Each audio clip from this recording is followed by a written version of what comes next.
The Beaver Banter Podcast. I'm CJ Baumgartner. That's Ian Rivers. Ian, this might be one of the most positive shows we have here in a while. It feels like everything, for the most part, has come up. Bemidji State Beavers off with a big win. The football team going down to Angelo State, getting a 24-14 victory, and come away with yet again another first-round victory in the NCAA Division II football playoffs 4 years in a row. You can't stop Coach Bolte in that first-round playoff matchup. They'll have a plan for you, and they'll come away with a win. Bemidji State, 3 of 4 of those on the road, Ian. Getting a win, going down to Angelo State, revenge for 2022. I know you were in the sky for most of that game, but just initial gut feeling, how awesome is it to have a football team that's going to play past Thanksgiving? It's awesome, man. It was really stressful being in the air. And of course, I think we talked about it on the last show, how unpredictable airline Wi-Fi can be. And I tried to get logged into it. And for whatever reason, it said that I was connected, but then it wouldn't actually let me do anything on my phone. And so thankfully, my wife was connected to the interplane Wi-Fi. So I said, "Hey, can I borrow your phone for just 10 seconds? I just gotta look something up." And then I get to the live stats portion of the page, and it was not loading. It just said 0-0, 15 minutes left in the first quarter. And I'm like, okay, perfect. Well, what if I go to Twitter and see what's going on there? And of course, she doesn't have a Twitter account or a Discord account, so I couldn't go log into Discord on her phone. And oh my gosh, it was just like, I can't get any information right now. And I was like, I wonder how it's going. But yeah, we landed a little bit before halftime, and the Beavers had the lead. I believe it was 14-7 going into the half. And it sounded to me like the defense just did their thing. From what I understand, the only Angelo State points early on in the game, at least, came off of a very short field. Maybe there was a mistake that happened. It was a block punt that Angelo State recovered at like the 5-yard line. Okay, yeah, so very short field that they had to march there to get their only points, which reminds me a lot of when the Beavers played UT Permian Basin last year, where it's like, man, our offense isn't really cooking, but it doesn't really feel like they even have to with how well the defense is playing. And then, of course, in the second half, Angelo State does go on a bit of a big drive, and they score in the fourth quarter to kind of make things interesting. But from there, the Beavers were able to close it out and take the 24-14 victory. Like you said, this is the fourth year in a row that this team has not only made the playoffs, but won a playoff game. Now, you can say, well, some teams that's not fair for because they get a first-round bye. They don't have to play a game against an easier opponent in the first round. It's like, well, sure, but only 4 teams per year can even get that bye in their region. And this was a huge year, man. I think we might have talked about it before the season started. We don't want to say that Brandon Alt was the entire team last year. Obviously, he wasn't, and we discussed that ad nauseum before the season started, that last year kind of showed me that this team could succeed without Brandon Alt. Years past, I don't know if I would have said that. I would have been like, oh, the defense isn't really that good. This year, it kind of was a continuation, and it wasn't as pretty, obviously, as years past, but this is such a huge win for this program. I mean, it was a huge step just to get back here in the first year with, okay, yeah, you were a great quarterback merchant. You got there 3 years in a row because you had a super high-flying passing attack, and now that that's gone, Bemidji State's going to fall back, and they're going to be a 7-win team every year again. Not the case. It's such a huge win for this program to keep building and moving forward. Recruits notice this type of thing. This is a huge, huge program building win. Obviously, we hope the work's not done. You don't want to just get in every year, and we're kind of one of those fan bases. We might be like the Packers right now. It's like Winona State might be looking at us and saying, like, you guys don't even know how good you have it, making the playoffs every year, winning a playoff game every year. It is nice. Yeah, and so, like, this is how other fan bases look at, like, the 49ers who are, calling for Kyle Shanahan's head because he can't win a Super Bowl, but it's like, oh, we can't even, like, make the playoffs, man, So Bemidji State, hopefully they can continue to build on this. And maybe this is the first year, CJ, that they are able to advance past the second round and make the super region final this year, because this region kind of feels wide open and open for the taking. To, years past, we looked at the top of the region, and it seems like Angelo State, who at that time was absolutely a baller program, and Colorado School of Mines, who has just been unbelievable. And of course, they had a bit of a down season this year. So there's not that team at the top that I really feel like is going absolutely crazy. But obviously, you got to take it 1 week at a time. The Beavers handled their business with Angelo State. It looks like it was a heavy dose of the run game. Only 14 pass attempts for Sam McGath, 1 for backup quarterback Connor Carver. It looks like he went 0 for 1. 7 for 14, 31 yards. Yeah, of course. The running game.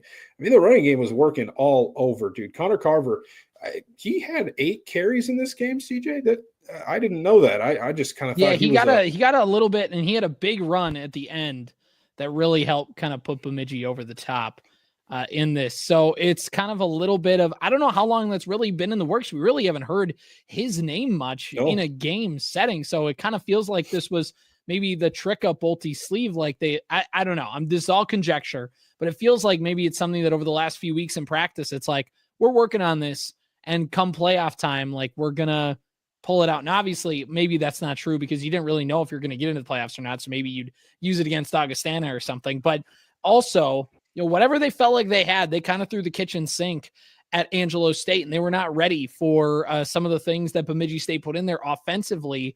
And then, Connor Carver getting that big run, which is huge for the redshirt freshman to come in and kind of have his first few impact plays as a Beaver come in a postseason game on the road, which is just huge for this team. So it goes back to what you're saying, Ian, though, of the fact that Bemidji State has multiple guys in line that are ready to do things. Even a year ago, Sam McGath was doing stuff where it was a lot of rushing and as a runner, but it was stuff where it's like, okay, this guy's been on the field. He can get the huddle ready. He can call a play. He can get everyone lined up. He can do some of that stuff. And we came into this year, McGath still really hadn't thrown that many passes. We were like, hey, what's this offense going to look like? They're going to need to lean on the ground game more, which is something everybody thought about and Bemidji State thought about. And then they did it. Bemidji State's offensive lines have always been solid. Just before it was pass blocking, and now it's been more leaning into that run blocking game.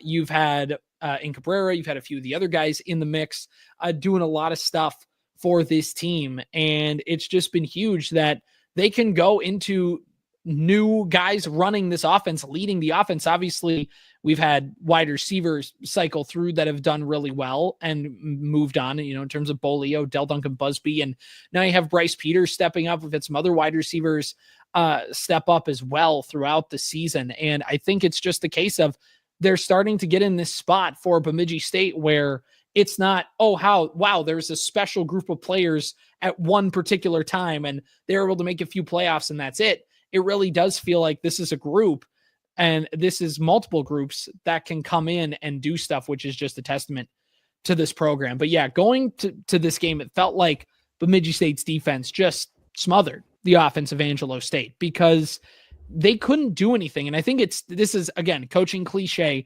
It starts in the trenches. It starts at the line. Bemidji State's defensive line made Angelo State uncomfortable all night long. The quarterback, we just talked about this before the show. I already forgot his name. Already escapes me for Angelo State. Braden Fuller. He was uncomfortable all day long. You could tell just in the way he was moving in the pocket, the way they're running the football, that it didn't take long for those defensive linemen to win their battles. And if every time the quarterback gets the ball, he's already, Ian is a Charger fan, the quarterback gets the ball and is immediately thinking about where pressure's coming from, you're going to have a bad day. Yeah, you can't have any Trey Pipkins on your offensive line. And taking a shot at a USF alum. Hey, he was not very good last night as we're recording on Tuesday. But USF alum Trey Pipkins not having a banner year. Of course, he did get moved to guard from tackle. So maybe that's a little difficult for him. But Fuller sacked 4 times in this game. I put a tweet out there before this week saying that there was 8 total linemen between the offensive and defensive linemen, for Bemidji State that got honored on all NSIC first or second teams. And this is exactly what you're talking about. I mean, this line is able to just feast. And honestly, when you look at the box score, it's not the usual suspects that you kind of see up there. Stephen Hoffman had a half a sack in this game. Otherwise, it was Ringgold, McCray, and Lujan who had sacks in this game. You know, it's not the usual Colton Heinrichs getting involved and Marco Cavallero getting into the backfield, even though Cavallero had a tackle for a loss. Marcus Hansen, you know, the normal suspects weren't even the ones that were getting involved, getting after the quarterback. So it's great to see that Bemidji State has not only the top end talent, but the depth as well to be able to pressure the quarterback. And it was just a complete, like you said, just dominant performance defensively. And two things that have really been turned around this season that last year I thought were a complete liability for this team is the secondary and the rushing attack, because that's one thing we talked about going into this season is, can the Beavers run the ball more successfully? Because we like Sam McGath, but I don't think he's going to do what Brandon Alt does, and that's throw 350 yards a game. Right. I don't think we should be expecting 300 yards a game plus, 4 touchdowns. So this running attack is going to have to step up, and they've been phenomenal. And the other thing is, last year, the secondary, they got in some trouble late in some games where they let up some big plays, pass interference penalties. That really hasn't been a major issue this year. They had a rough game against one of the best wide receivers in the conference in Mankato early this season. Outside of that, it's been phenomenal. The two units that we just brought up there have turned around, and they're a huge reason why this team is having such overall success this year. There's not a real weak part of this team. They say you're only as good as your weakest link. And for this team, the weakest link is kind of hard to find. They just feel more all around. And the high-end talent, you talk about like Brandon Bolios and you talk about like some of these other guys on the team. There's, you don't have like that high, oh my gosh, this is like a superstar kind of thing, but you just have a lot of guys on offense and, defense. You do have superstars like Marcus Hansen. There are a few of those guys on there, but like, it just feels like a team that doesn't maybe have the highest talent, but their floor is so high. And everybody just does their job and does the things they want to do. You talk about on defense, Ian. Bemidji State's defense, first of all, as a team, Bemidji State only committed 2 penalties the entire game. They held Angelo State to 231 total yards, less than 100 rushing yards, 138 passing yards. And on third downs, they held the Rams 5 of 18. On fourth down, Angelo State, was 0 for 3. Time of possession is pretty equal overall, but when it mattered, Bemidji State was 3 of 4 on fourth down. Angelo State was 0 for 3. Now on third down, Bemidji State was only 2 of 15. So it wasn't, Angelo State technically had more first downs. There's a little bit of that in there, but there's some things to look at when you get into the nitty gritty of the numbers. McGath didn't have the cleanest day from a passing perspective. But they really didn't call his number a ton. He only finished with 31 passing yards, did have a touchdown pass, but also did have an interception that, maybe there was something going on in the play, just looked a little rougher, but I mean, that's okay because the running game and the defense and everything around was able to pick things up. And McGath has shown that he's able to have some great games. That just wasn't one of them. That's fine. Your team won. You move on, and now you wait to see if that game's going to come up against the Western Colorado team. But I think overall for Bemidji State to go win that game, to go down to Texas for the second year in a row, go down and win, there's just a lot of other things. This team, Ian, lost 3 games throughout the regular season, and we thought that was it. We thought this team was a long shot to make the postseason. Back when they lost that game to Winona, they come back, they lock in, they've been playing some of their best ball. And from that team in that portion of the season where they lost to Northern, and I believe they won a game or two in between, but then they lost to Winona State, it feels like the second half version of this Beavers team has just kind of figured out a way to mask over some of the things that struggled in the first half of the year. And for a team like Bemidji State, it felt like no matter who they played, they were going to play them close. Good teams close, bad teams close. You only play good teams at this point in the year. And if you play everybody close, you put yourself in a good position at the end of the game. And this is just a huge win, like you talked about, for this program to show everybody that, like, hey, this isn't just a miracle fluky run. This is a program that can win a lot of games. 100%. Absolutely. It was impressive to see how the Beavers were able to turn their season around. Because like you said, it was like, even in some of the games that they won, it's like, man, they just look a little bit not tuned up. It feels like everything's a struggle. Yeah. And then it's almost like the loss against Winona State was just like, all right, guys, this is it. Like, we might not have a chance even, but we got to go out there, and because we want to keep playing football. And that's what it looks like anyways, that they just completely have come. They're a totally different team. And it's crazy. It's crazy to see that turnaround because, the offense wasn't necessarily, elite against Augustana, but they did enough on both sides of the ball that they were able to pull out a win, 17-10. And, Angelo State, I do want to put something out there. I put a tweet out during the hockey game because in the first two periods on Saturday, the Beaver offense hockey was not very they were hiding. They were in hiding. And so I put a tweet out there that says, offense got to step it up. You're trailing now, something like that. Got to be better, something like that. And I noticed that later that night, two people from the football program liked that tweet. And I was like, man, I really hope that they know that I was talking about hockey in that tweet because the offense did just fine against Angelo State. I also think, like, okay, if you look at the timestamp of around 1:30 or 7:30, that clearly tells you it was well after the football game. And the Beavers never trailed in this game against Angelo State. So another context clue. So I'm like, all right, I think they know what it's about. But it's a little bit, you know what, football team, if you're listening, I was not criticizing your offense. I was criticizing that hockey team's offense, and they listened and they turned around. We'll get to that later on in the show. But yeah, I don't have much more to say about the Angelo State game other than you brought up a conversions. I believe Angelo State was 0 for 3 on fourth down. On fourth down, yeah. Yeah. Must be nice to have a defense that can stop a fourth down conversion in a game. That really helps you win games for the Beavers. So they have been one of the best conversion teams all year long. It's been absolutely money, even down here the stretch.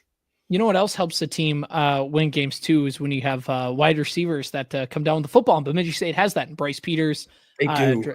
Lehman obviously gets by the way, shout out to Lehman who got a big punt return that helped Bemidji on one of their early scores. So huge shout out to him for that one. Ian, we probably should give out our player of the week. It probably should be a football player, shouldn't it? We're kind of doing an on-air production meeting here. Who we going with? Man, it's hard to look at the stat line that quarterback Connor Carver put up there. 114 yards rushing, 59 of those being a game-icing touchdown run. He's got to be up there, but I think I don't know. Do you have any other ideas out there? No, I mean, there's several guys you could go with. Of course, Lehman had the big punt return. You could go with the fact that Bemidji State, you could just give it to the defense really all around for what they were able to do defensively. I mean, it's just huge. I mean, you could look at Isaiah Johnson getting the interception. That was the first time, by the way, that Brandon Fuller, quarterback for Angelo State, had thrown an interception all season, which is another thing. Bemidji State was able to turn him over. So there's another one you could go with. There's a lot. Thaddeus Ringgold with his game. It's just such a team effort, man. It's hard. I feel like you got to reward them for getting a playoff win, but who do you reward? There wasn't one player that I thought stood out above the rest. Obviously, like I said, Carver had a big boasting stat line because of a 60-yard run. But I think it was just a huge team effort, and you don't want to reward one player when the whole team played as well as they did. Mantelli as well. I believe he hit a super long field goal in this game to help, or was that against Augustana? That was against Augustana. Okay, well, Connor, you're on thin ice, buddy. No, good game overall. We're rambling here, trying to. He did. Yeah. He did actually. Yeah, he did. He tied his personal best with a 47-yard field goal. Okay. Yeah. I was like, man, that 47-yarder is what Right. came to mind. But then I was like, I was I feel still, like he hit that against Augustana, but apparently he did both. So yes. Yeah. that's He why did. we're thinking of you're back. We Bryce pulled you back Peters off also the got ice. into the end zone for a touchdown. So there's He did. Passed 1,000 yards receiving for the season. So there, I think that he's at maybe 1,016 yards on the season now, is what I saw. So, congrats to Bryce. I mean, like we said 1,000 times, total team effort. Now they've got to go and focus on Western Colorado. I don't believe the program has ever played the Mountaineers, but it's your first opportunity, and they're a good team. You know, you look at kind of the statistics of this team, and they're well-rounded, just like Angelo State was. They've only lost once on the season, and that was to the number 1 ranked team in this super region. That was CSU Pueblo, and it was a 10-point loss, I believe, back in early November on the 2nd. And, of course, yeah, they beat this Colorado School of Mines. They don't have a ton of other, crazy resume wins in terms of although ranked that alone opponents. might be a resume win. Yeah. Colorado School of Mines and CSU Pueblo were the only 2 ranked opponents they faced this year. They did just beat Central Washington, who beat the Beavers last year. So I was kind of hoping to get double revenge. I'm not going to lie. Right. I wanted Central Washington to win that game so that we could get Angelo State and Central Washington back to back. Double revenge, and then Mankato wins, and then you beat Mankato to get triple revenge. Yes, and then Ferris State wins, and you beat them, and that's hockey revenge. And so it would have been so bittersweet. But this is still revenge because a certain bald-headed man named Austin Eckler attended this university. So it's revenge for me, guys. It's revenge for me. Don't do it for anybody else. Do it for the podcast host who's a Charger fan who wants to get revenge on Austin Eckler, who, by the way, doesn't even play for the team anymore, plays for Washington. Yes, he does. And he almost died on a kick return. Why do they have 29-year-old Austin Eckler? He might be 30 at this point, but dude, I don't know if you saw that hit, dude. I did not. Laid out. He was down on the field for a couple minutes. I should not be laughing about it, but speaking of Austin Eckler coming from that university, they're a pretty balanced team when it comes to offense for Central Washington. If you look at their numbers on the season, they average 171 rushing yards per game, 254 passing yards per game. If you look at their offense's average yards per play, they average 6 on the season. Compared to their defense, which averages about 4.8, which again just kind of speaks to a little bit of this feels like a team that wants to score a lot of points. And I believe, if I'm remembering the score right, of their game against Central Washington, they put up a decent amount on the score. 28. Yeah, they won 28-21. And it's tough to tell because they're 2 wins again from School of Mines and CSU Pueblo. They did give up a decent amount of points, and they have been, there have been a few games throughout the season where they've given it up. So I think there's a chance to strike if your offense can kind of get some stuff going. I think there's an opportunity there against this defense, but I think it's really going to be the Gangrene defense getting what is going to be their toughest test in a while. Maybe not a while because they just played Augustana, but they have this might be their toughest test of the season with this offense and the balanced attack that they offer. It's really going to come, before we always talked about it's going to come down to the offense and can they score and yada, yada. This is going to come down to the defense, and can the defense keep this well-balanced offense in check? Yeah, I don't think that this is a defense that really frightens you, at least when you look at the box score. I think the offense should be able to move the ball and should be able to put up a few points in this game. So, yeah, it's really on the defense to I don't want to put it all on one side of the ball's plate, because if the defense allows only 7 points but the offense gets 0, obviously that's not good enough either. But I think that it's going to be a struggle. They average, I believe, 35 points a game right now. That's a pretty good clip. And you could say, well, that might just be, a couple games where they ran up the score and then most of their games are in the high 20s. No, it's really been the whole course of the season: 38, 26, 38, 53, 44, 35, 35, 38, 34, 21, 37, and 28. So they're always, I think their lowest point total on the season was 21.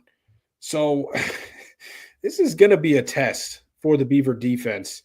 And we'll see if they're up to the task because, hey, if you can beat them by holding them to their season low points, that would be pretty incredible. That'd be a good point to do so in the second round of the playoffs. Yeah, I mean, it's just going to be a huge matchup. You're on the road.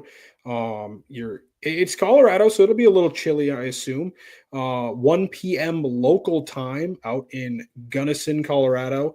That will be 2 p.m. Bemidji, Minnesota time, Central time, wherever. I guess if you're listening in this time zone, then 2 p.m. is the kickoff on Saturday. It's hard to preview these teams because we don't have a lot of tape ourselves on them. It's easier to preview, NSIC teams because we see them every year. And even with Angelo State, at least we've seen them play one game before. We have a little bit of knowledge about what they're about. Yep. If you paid for the subscription last week, or if you already have a ESPN Plus subscription, you're in luck. Find a free trial. Watch this game as well. Yeah. Or find a free trial. Just type in random promo codes. Sometimes you might find one that works. I have found that actually that some websites, if you put in a promo code, it's very rare. And I'm sure that ESPN is not one of the generous websites that gives it to you. But some websites, if you put in a promo code, they'll be like, oh, I'm sorry, that promo code didn't seem to work, but here's a discount anyways or something. I've had that happen to me before where I'm like, what the heck? How did that even happen? But yeah, ESPN Plus, Western Colorado, I almost said Central Washington, but it's going to be a battle. And we'll see if the Beavers are up to the task. At the very least, I don't think this team is going to get blown out. You saw a couple years ago, they won the game against Augustana. They traveled out to Colorado. They lost a brutal game to the Colorado School of Mines. I don't see that happening. I see this team, at the very least, in the fourth quarter, they're going to be in this game. I would bet my life on it. This team just has a fight in them right now that I have maybe not seen from many Beaver teams in the past. And I'm excited to see what they can do out in Colorado this weekend. Yeah, doing a little bit more digging into this team for Western Colorado. Again, a team that likes to run the football a little bit. Drew Nash, the starting quarterback, is also the team's leading rusher in terms of just yards that they've gained. In terms of net yards, he's the team's second leading rusher. Well, let's go with net yards. Braden Hogan is the team's running back. He has 6 touchdowns on the year. Drew Nash has 6 rushing touchdowns. Royce Peo has 6 as well. And that's kind of the three-headed monster that they have with their rushing attack. If you look at yards per carry, Peo has 5, 4.5 for Nash, and 4.8 yards a carry for Braden Hogan. In the passing game, Nash has thrown only 6 interceptions all season long to 25 touchdowns, averaging about 227 yards per game through the air.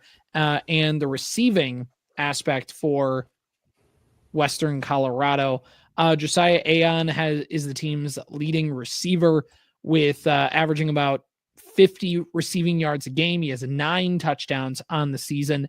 And you just kind of sprinkle in a few other guys down the road for that offense. Again, this is going to be something that for Bemidji State, they're going to need to find a way to slow down this offense. If they can do that, they can get a win. But yeah, like you said, Ian, I just think that there's no reason to think that Bemidji State is walking into a game where they are not expected to win. And I think, even if we're biased and we'll own it, we think Bemidji State's going to win this game. We have faith that they're going to do it. But I think if you're a neutral person, there's no way you can look at this and go, yeah, there's absolutely 0 situations where Bemidji State could win this game. There's a lot of outcomes where the Beavers come out on top. I think they do come out on top. I think this is the year that they win their first ever second round playoff game and get to advance. They were close. Last year. Outside of just that final backbreaking drive that Central Washington had, just kind of broke you a little bit. But before that, Angelo State, the score looked a little different, but it felt closer. And then obviously School of Mines, that one was just a tough one. Every single year, Bemidji State has gotten closer and closer to winning that second round playoff game. I think this is the year they get it done. Expert analysis. I couldn't agree more. I think that they just have something in them that's going to help them over the top this year. I think that this is a winnable game. Obviously, it's a losable game too. Western Colorado is not a slouch of a team. It's not like we're going in here and playing, No, they're very good. SMSU or something. If you beat School of Mines, you are considered a very good team.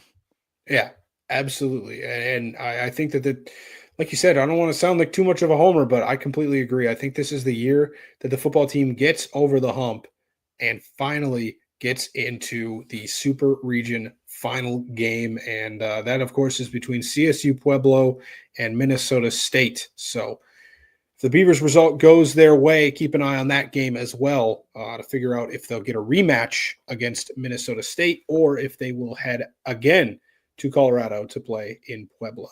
Could you imagine, Ian? And I don't want to get too far ahead of myself, but first, two things. One, just so tough to see Augustana lose, just a real bummer. They lost. It was a heartbreaker. Did what the Bears couldn't. Technically the Bears did exactly what Mankato did. They just weren't down by 2. They were down by 3. So they tied the game against. They didn't get that 2-point conversion earlier. The Bears didn't. Yeah. So the Minnesota State scored, I believe, really, really late in the game and needed an onside kick with like a minute left in the game, recovered it, drove down the field, kicked a game-winning field goal, I think as time expired, and beat Augustana. Yeah. So on the road for Minnesota State, and they win that one. And honestly, that would mean that if Minnesota State wins that game, this is all hypothetical. All hypothetical. And you're getting to my second point, so perfect. Let's keep rolling. Right. Beavers got to take care of who's in front of them. But Minnesota State wins that game. They're unranked, just like Bemidji State is. There would be another committee that has to do a little bit of digging to figure out who hosts that game. They probably would give it to Mankato because they have the head-to-head, would be my guess. Yeah, but I think Bemidji had the better resume because Mankato was, I think, ranked 4th, and Bemidji was ranked 7th. Bemidji won against Augustana. Minnesota State, I believe, lost their last game to Duluth. Yeah. And still made it in. So I think there might be something there. Maybe the committee would determine that even though, the field goal goes in, if that field goal misses, Bemidji State, I think, easily is hosting games in this playoffs anyways. But again, this is all completely hypothetical. We can discuss that next week. And by the way, if no matter what, the game would be in Minnesota, which would be a win, in which case we would so be at that game. We would cancel we would so be there. Yeah. How do you not? So please win, Bemidji.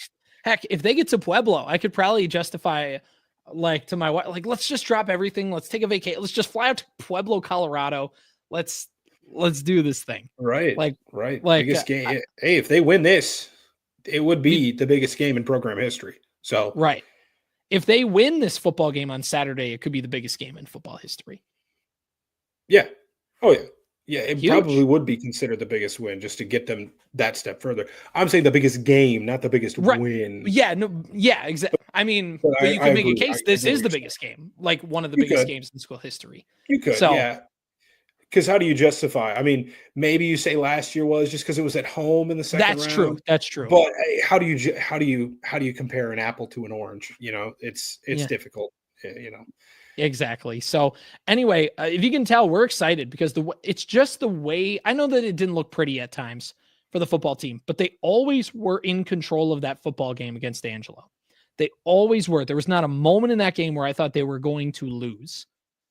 There were some moments that got dicey, but there was never a moment I thought that team was going to lose based on the way they controlled on offense, based on the way that their defense was able to keep them intact. And I think they're going to do the same thing on Saturday. Roll Beavs, baby. Let's keep it moving. Men's basketball competing, I believe, as we record this podcast. Bemidji State just went final with their game against Berry University. They lost by 3 points.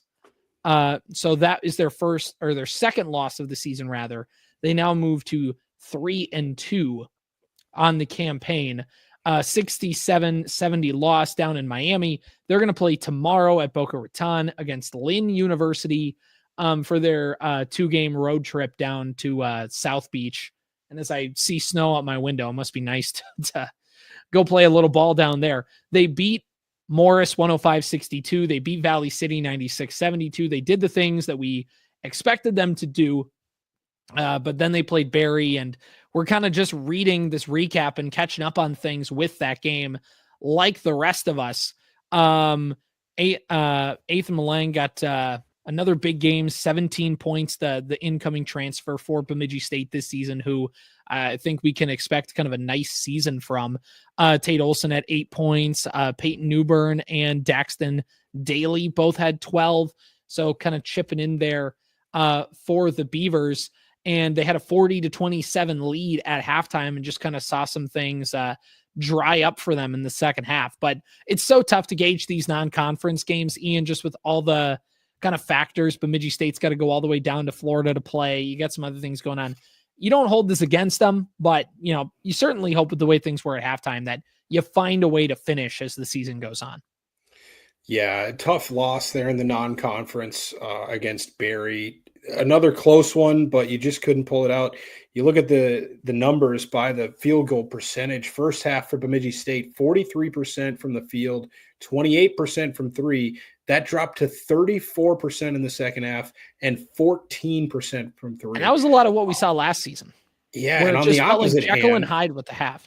Yeah, and on the opposite hand, the defense, or maybe it was just Barry getting hot, 37% in the first half and 27% from three for Barry, up to 58% shooting in the second half and 57% from three, 4 of 7 from the three-point line. So shot 48% during the game as a whole.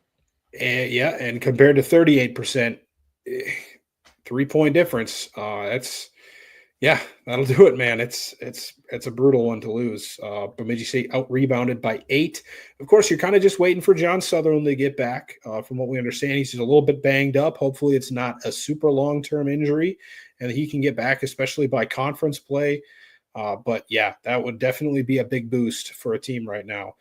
That is, 3-2, but like you said, 2 of those wins are against Morris and Valley City State.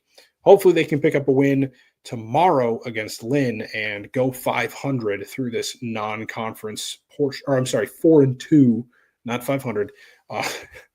Now I just jinxed them. They're going to lose and go 500. Yeah, don't be 500. Don't be 500. Sorry, guys. Oh, man. Yeah. I mean, if you look at it, though, and even if you look at the exhibition game against the Gophers, and look, if you've been paying attention to Gopher basketball, it's not exactly in a good place right now. But the fact that Bemidji State was able to compete with them in that first half, and then they were able to, when you look at their game against Central Missouri, that was a competitive game. When you look against Barry, there was no non-conference games where like, oof, okay, well, they're never going to meet that team again, so let's just forget that ever existed. It's every single game has been competitive. So you're already getting that juice flowing. You're already getting some of that stuff going, I think, for the team. So by the time you do get to NSIC play, okay, you had that clunker in the second half. Hopefully now you kind of figure some things out and how to fix that when you play a team like Barry versus playing a team like Minot or a team like Northern, where you got to have it. A team like Sioux Falls, defending national champion Minnesota State Mankato. Don't like saying that. Don't like saying that at all. So there, you just got to figure some stuff out. But yeah, one more game against Lynn on Wednesday. And then next Friday, Ian, we are into NSIC play as they go to Crookston and Minot. I am ready for conference play. This loss does not deter me from the fact that I think it's going to be a very fun basketball season at the BSU gymnasium for the men's team. I do as well. I have not seen anything right now that leads me to believe that they are a non-competitive team. Of course, a couple close losses are disheartening, but not discouraging overall for the course of the season. I still expect them to be very, very good and up at the top portion of the NSIC myself. So I am excited as well. Hopefully football keeps playing well. Obviously, we don't want to just say, oh, get the heck out of the way so we can focus on basketball. Obviously, we love to cover them as far as they go, but we'll be ready to jump a little bit more on the basketball bandwagon deeper into the winter after Bemidji State captures its first ever football national championship, of course, in mid-December. Yeah, of course. Yeah, we're getting once the parade goes down 71, goes down Birchmont, goes down Bemidji, goes down all those places, then we'll be ready to fully dive into to basketball. Like that. Yeah. Where would for any championship, by the way, let's say men's hockey, women's hockey, cross country, whatever, anything happens, where does that parade go down? It obviously probably starts at the university, right? You're probably going down. It's got to be start at like Birchmont. Diamond Point, start right? on Birchmont. Yeah. If it's football, especially, I feel like it would start. Or would it end at Diamond? Would it end at Diamond Point and like would they even wait? Would they wait until like the spring? Or would they do it in December in Bemidji? Would they just be like, nah, screw it, we'll be outside. I feel like they do it in December because I mean, like the vibes would be so high, nobody would care. Oh yeah, it's like you remember when the Minneapolis Miracle happened, Ian? We were so excited, we didn't care. We were having fun, and it was like -30 outside. So yeah. I think a day, like you schedule during the day, you pick a day where the sun's going to be out. I think you could do it. I think you could totally pull that off. But yeah, I feel like with the football team, it either has to start at Diamond Point or it has to end at Diamond Point, where like you go into the football, like the parade brings you into the football field. And then there's like a, just some kind of like presentation or something like that. Whoever's planning this, get us on the horn. We got some ideas. But yeah, I feel like you got ahead of ourselves. Oh, we are so getting ahead of ourselves, but this train has already started, so why stop it? You cannot derail a train. That's dangerous, guys. I feel like you don't go up and around the lake. You probably go up. You probably go the other way, so you go through campus. But then where are you making that turn? Are you going all the way to Bangsburg, or are you like turning a little bit so you kind of go where the old Dudley's Express used to be? You're kind of going towards the urban gerbs and that stoplight. But then you got to run to the highway, and do you want to shut down the highway? I don't think the city of Bemidji would have any issue shutting down a small section of the highway if the football team was able to capture it. Like, what are you doing? This is an important intersection. The football team won a national championship, man. Knock this off. Yeah. Okay. Yeah. All right. I'm done. I had my fun. All right. Part of this was just so I could pull up the web page I needed to, so I could get a full look at the schedule for the women's basketball team to see where they're playing next, because they knocked out a couple wins, their first two on the season. They went 0-2 in the Michigan road trip. They came back and they got some wins against the Minnesota Morris and Valley City State. The Valley City State one a little close for comfort, but hey, you come out with the win. You get what you need done. And now the team is 2-2, and they do not play this weekend, and they are going to go right into NSIC play on Friday the 6th, just like the men's are, because, of course, they travel together. Minnesota Crookston on Friday the 6th, Minot State on Saturday the 7th, and boom, we're in. Here we go for this team. Bemidji State women's basketball getting ready to get that conference play going. And it's a team that definitely didn't feel like they put their best foot forward at the end of the season in conference play. So a good opportunity for them to get back on the horse and try and see if they can get that conference wins rolling early.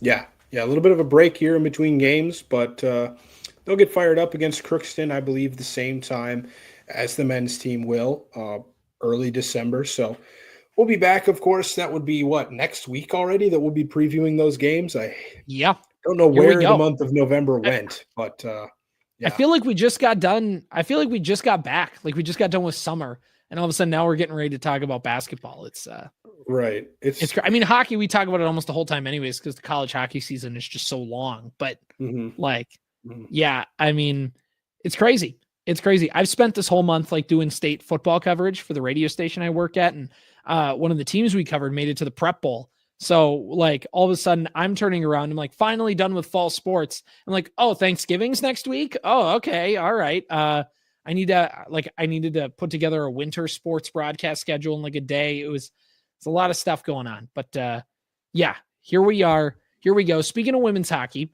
we talked about how it was going to be a tough road for them over the weekend. And it was coming off their first sweep in a couple years. They had a not great Friday night against number 4 Minnesota Duluth. They lost 8-1 at Amsoil, and then they lost on Saturday 2-0, which feels a little better. But again, just overall, not quite the weekend you want to have. Filipova did come up with 37 saves on Saturday, but ultimately, again, when your offense only scores 1 goal over a 2-game period, just not an ideal weekend. But that's kind of where we sit with women's hockey. Yeah, Ava Filipova getting her first start of the season on Saturday, saving 37 of 39 shots. That's a pretty good, game. Offense again kind of vanishing, not helping you out. I believe it was Shelby Breland who got the lone goal of the weekend for the Beavers. Caitlin Gross started the game on Friday, played about 41 and a half minutes before getting yanked, and then Filipova came in and allowed 2 goals on 13 shots for the Beavers. So, yeah, you've seen better weekends, but coming off of an emotional sweep of St. Thomas, playing the number 4 team in the country on the road, we're not going to get too bent out of shape. Now you have a bye week. You play Minnesota State in 2 weeks, and they're coming off a pretty good result themselves. Or I'm sorry, that's actually 2 weeks off. Is it not? November 23rd. I just pulled away from. Yeah, 2 weeks off. We play again in 16 days against Minnesota State. So a little bit of a maybe it's a break good here. That breather after Friday night. Yeah, Minnesota State is your next opponent in Mankato. They did just upset Ohio State on the weekend in one of their 2 games, at least. So they're definitely looking up themselves. But this is, again, another series that we'll preview in a couple weeks. The Beavers have some chances to take some points away from. But, yeah. As we move on, speaking of a team that swept St. Thomas, the men's team also sweeping St. Thomas. Ian, I was obviously doing prep bowl coverage last Friday night, had a conflict on Saturday night. I did not catch much hockey over the weekend, but let me just put this to you as somebody who didn't really watch much of it, and I'll let you, who was able to catch a little bit more, kind of catch me up on things. We talked about last week, Bemidji State men's hockey needed to get at least 4 points in this series against St. Thomas, and they came away with 4 points. So we're still feeling good. The vibes are rolling. No reason to feel anything, or is there something from the weekend that goes, I don't know? Well, I've got 2 things. We did not sweep them because it was a tie and a shootout win. I'm taking the shootout win. I'm leaving with something. Hey, I'm just saying, technically, it doesn't count. Don't tell that to There's a W next to them on the score on the webpage. I'm going with that. Second of all, we got 5 points this weekend. 2 points on Friday night. Look, man, math is hard. I'm a communications major. So, hey, I'm glad you're selling us short at least, and I don't have to correct you and be like, actually, we only got 4 points on the weekend. So, yeah, 5-point weekend against St. Thomas, who, is struggling a little bit right now. They are just have 9 points from their 8 games played. I do believe, unless I just completely missed it the last time that I looked at this website, I do believe the CCHA has now added the points total to their website, which is they listen to us. If they didn't have it before, if they did and I just missed it, everybody can just ignore what I'm saying right now. But I appreciate having it there because at least it's a little bit of a barometer, a different barometer to look at. I know that it's not the technical formality of what we're looking at. If you're going to look at points, Bemidji State sits second in the conference with 13. If you're looking at points percentage, Bemidji State sits sixth in the conference at a 54.2% point percentage, I guess. I don't think that would be where they finished if they had a 54%. I think that would be pretty close to that 4-5 cutoff right there. It's not been a great start to the conference season, but this is a building block that you want to see, and hopefully you can use this going forward because now, you've got some more winnable games on the schedule.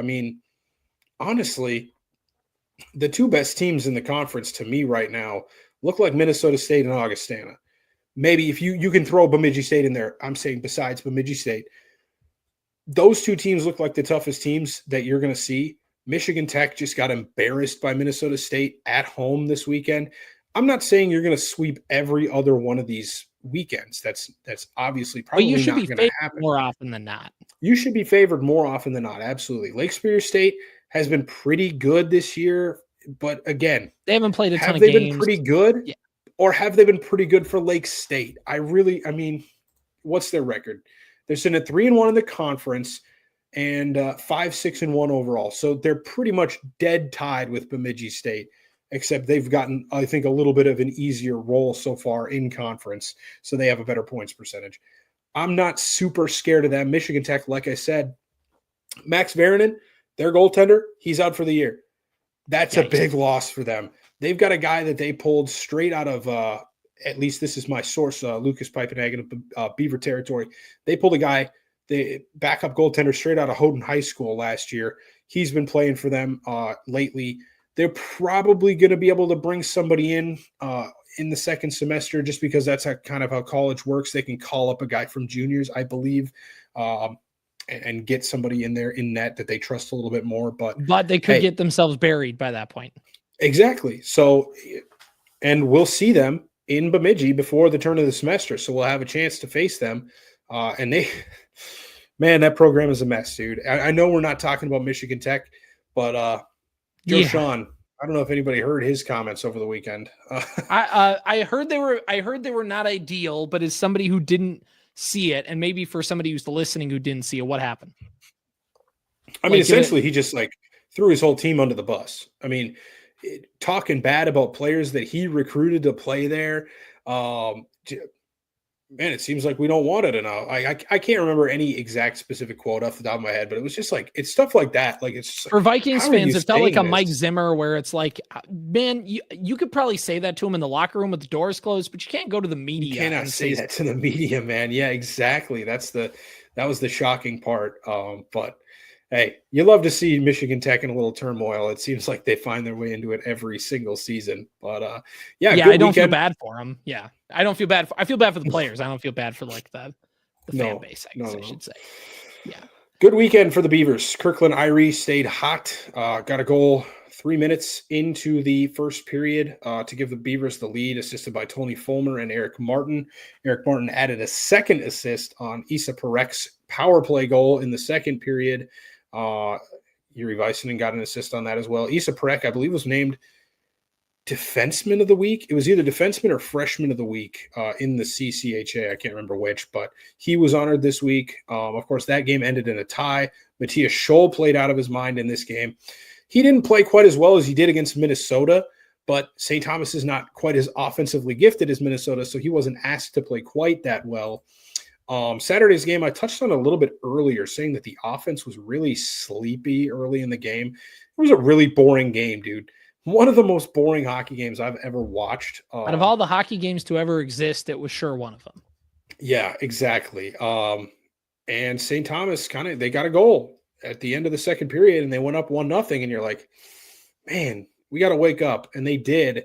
Power play goal, 36. And that's where the tweet came from, by the way. This is where the tweet came from. And then Eric Martin answers the call with a power play goal assisted by Isa Parek. So giving that back to Eric Martin from the night prior and Mitch Wolf. And then Riley Funk, getting a little funky on the breakaway. He did not take a penalty shot on Friday night. And I don't know why, because he's buried a couple of breakaway goals this season. He had a chance earlier in the weekend to do just that.